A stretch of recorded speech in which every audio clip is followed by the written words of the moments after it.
I lived in New Guinea for 10 years where people had a proximity to the natural world that just blew my mind away. You know, it never occurred to me that you could actually communicate with trees. I mean, that's really branching out, isn't it, to communicate with trees. And that's not something demonic, it's a closeness to the natural world. Ellen White suggests that the trees are engaged in the worship of God. I don't even comprehend that. But in New Guinea, these people are so close to the natural world.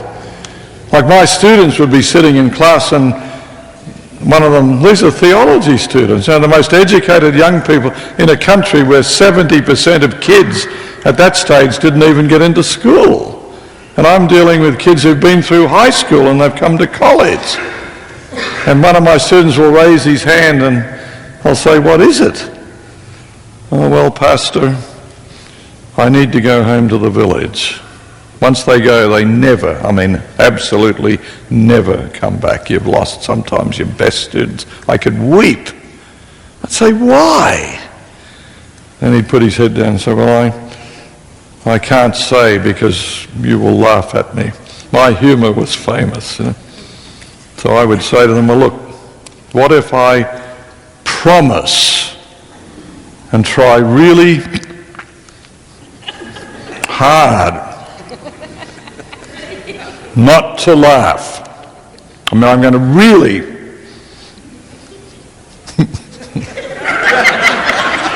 try hard not to laugh.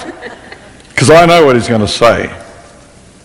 Well, this is Tuesday. My grandfather is going to die on Thursday. I'd say, well, there's no mail system. There's no telephones. We do have the drums. How does he possibly know? I'd say, how did you receive this incredible information? And his head will go, "Pastor, you're laughing." I'm preparing myself what I know he's going to say. I said, "I'm not laughing, I'm just smiling." Well, this morning a little bird sat on the tree out there and he was singing. And as he sang, he told me the story of my grandfather. How do you challenge that? And he goes home and his grandfather dies on Thursday. And he's needed by the family, never comes back again. I decided to test it out. See, here you haven't stopped me from telling a story and I'm on one already. I can't believe this. I just asked you to prevent me. So I went out one day and I actually sat under a tree for a whole day and tried to have a communication with the tree. When I got home, my wife said to me, "I think it's time we left the mission field."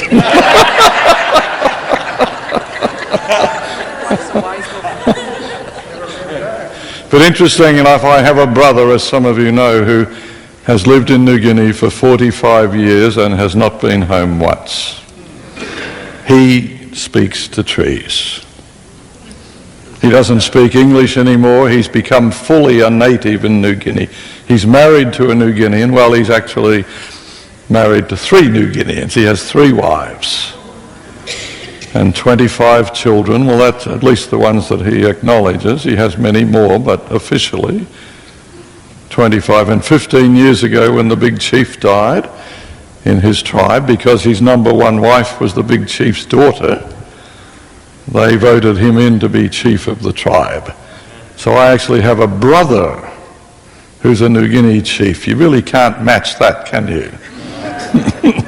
A brother. And they fully initiated him into the tribe. He was suspended for 8 hours, head down over a smoking fire. And they took 300 pieces of sharpened bamboo and put it like needles through his skin. And they raised the skin up. You may have seen pictures of Africans who have that kind of bumpy skin look. As they raised the skin up, they used hot stones to sear it and give him that bumpy look. His tribal name is the white puk-puk, or the white crocodile. He's a crocodile farmer, that's his business. So he actually paid a record price in New Guinea for the purchase of his number one wife because she was the daughter of such a big chief. You may never have thought about this, but with your lovely long hair in New Guinea, do you realise you are at least a 500 pig woman?